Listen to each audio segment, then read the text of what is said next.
Hi everyone, welcome back to Gopi study circle. So ఒక చిన్న problem ఉండి మనం కాన్సెప్ట్ పెద్దగా ఉంటుంది.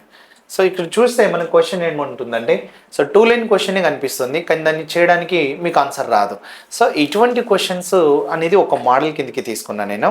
మరి ఇక్కడ మనం ఏంటంటే కాస్ట్ ప్రైస్ చూడండి, ఇక్కడ 12 వస్తువుల కొన్న ధర 9 వస్తువుల అమ్మిన ధరకి సమానమైతే అనేది కాన్సెప్ట్ ఆల్రెడీ మనం లాభ నష్టాల్లో తీసుకున్నాం, ప్రాఫిట్ అండ్ లాస్లో తీసుకున్నాం. కానీ అడిషనల్గా ఇక్కడ కాన్సెప్ట్ అనేది డిస్కౌంట్ తోటి లింక్ అయి ఉంది అన్నట్టు.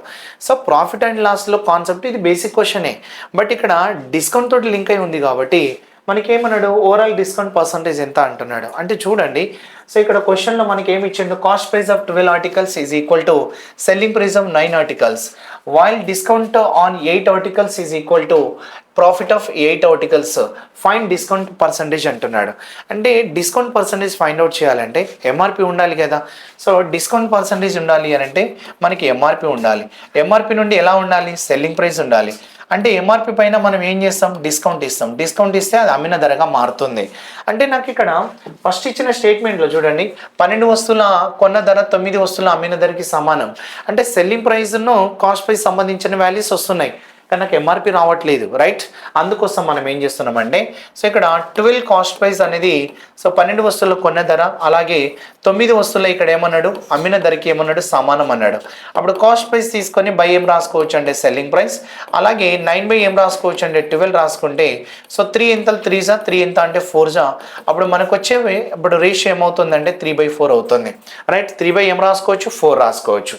అండ్ నెక్స్ట్ వన్ ఇక్కడ మనం తీసుకునేది మరి ఇలా ఓకే. మరి నెక్స్ట్ ఇంకోటి లైన్ ఇచ్చింది ఇక్కడ చూడండి, 8 వస్తువుల తగ్గింపు, అదేవిధంగా 8 వస్తువుల లాభానికి సమానం అన్నాడు, డిస్కౌంట్ అండ్ ప్రాఫిట్కి సమానం చేసిండు. అందుకోసం మనం ఏం చేస్తున్నామంటే, సో 8 వస్తువుల ఏమన్నాడు ఇక్కడ, డిస్కౌంట్ అనేది, సో 8 వస్తువుల ప్రాఫిట్కి సమానం అన్నాడు, ఈక్వల్.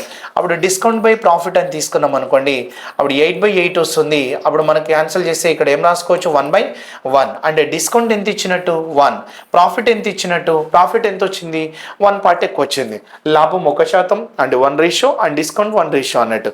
ఇప్పుడు ఎలా వెళ్ళచ్చు అని అంటే, సో కాస్ట్ ప్రైస్ చూడండి, కాస్ట్ ప్రైస్ తీసుకుంటున్నా, సెల్లింగ్ ప్రైస్ తీసుకుంటున్నా, అదేవిధంగా ఎంఆర్పి తీసుకుంటున్నా. ఇప్పుడు కాస్ట్ ప్రైస్ ఎంత ఉంది ఇక్కడ, సో కాస్ట్ ప్రైస్ 3 ఉంది, సో కాస్ట్ ప్రైస్ 3 రాసిన, రైట్.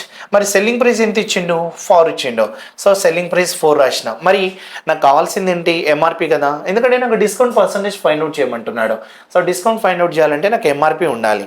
అందుకోసం చూడండి, లాభం అనేది 1 పార్ట్ కాబట్టి, సో కాస్ట్ ప్రైస్ పైన ఎంత పెరిగినట్టు 1 చూడండి, సో ప్రాఫిట్ రేషియో 1 ఇంక్రీజ్ చేసిన. మరి డిస్కౌంట్ 1 అయిందంటే ఎంఆర్పి పైన కదా తగ్గాలి, దీనిపైన మనం మైనస్ చేస్తేనే కదా సెల్లింగ్ అవుతుంది. మరి 4 సెల్లింగ్ ప్రైస్ ఉందంటే ఇటు నుండి 1 తగ్గితేనే కదా, అంటే మనకి 1 మైనస్ అయితేనే కదా అది ఎంఆర్పి అంటే సెల్లింగ్ ప్రైస్ అయింది. అందుకోసం 4కి 1 యాడ్ చేస్తే అంటే ఎంఆర్పి ఎంత ఉంటుంది అని అంటే 5 ఉంటుంది, రైట్. సో ఎంఆర్పి 5లో ఒకటి డిస్కౌంట్ వస్తే 4 కాంబినేట్.